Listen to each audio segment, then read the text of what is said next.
So BloomIQ.com is an interesting new avenue that John Henry took this year. What we did is realize that sitting here with our database that covers all categories, we tried to determine how can we bring that to the consumer. So how can we better take that information and put it directly in the consumer's hands?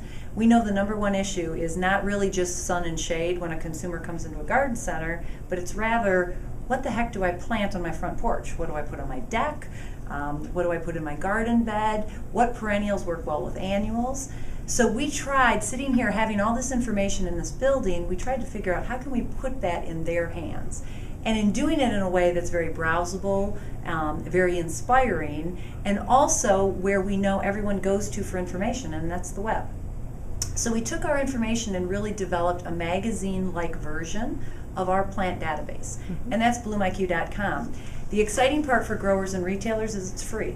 It's now a consumer website that they can utilize. So any retail environment, any independent garden center can put a laptop in their environment, directly in the retail environment, pop it open, and now you have a website that leads consumers to garden ideas, to inspiration. The way BloomIQ works is rather than focusing on the heights and the plant information of each specific variety, although that's all there and it's at the bottom of the hierarchy, it starts with collections. It starts with what does a garden bed look like.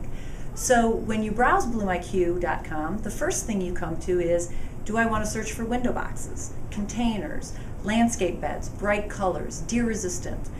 When you click on those collections, you're offered with full photography what the end garden or window box or container is going to look like, and then you have the ability to click on that and actually get the recipe. What does that mean? Well, that means when you're a consumer sitting at home, you can click on a recipe, hit print, and actually print out a shopping list. We know if somebody goes to a grocery store and they have a recipe list of what they're going to have for dinner, they put a lot more ingredients on that list when they go, and they buy a lot more things. A lot more ingredients go in the cart and out the door. We want to drive traffic to one place where a consumer can get all of their information. We feel like by doing that, that inspires gardeners.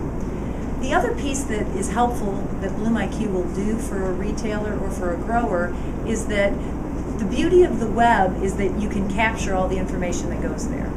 So now, as consumers go and click on and make decisions of, are they shopping for window boxes, are they looking for monochromatic plantings, which collection was their favorite, we can gain all that information and we can gain it by region. And then that information will be provided back to all of our BloomIQ community, all of our growers and retailers. So what that does is it's another data point. Is it perfect market research? No, but we all are struggling to understand what the consumer has in their head, and this is another great way of doing that. As we go forward, we plan to survey consumers through BloomIQ. So now there's going to be an opportunity to have a voice that the consumers can really tell us, okay, is this more important than this? Is this more important than this? So that said, the growers win, we feel. Independent garden centers win, but most importantly, the consumer wins. And we feel strongly that if you can inspire consumers, if you can make them feel more confident about buying plants, they're going to do just that in the garden center. And what might have been a flat of annuals as last year's purchase could turn into a perennial garden or a foundation planting this year, because we've really inspired them and given them the ammunition and the confidence they need to go in and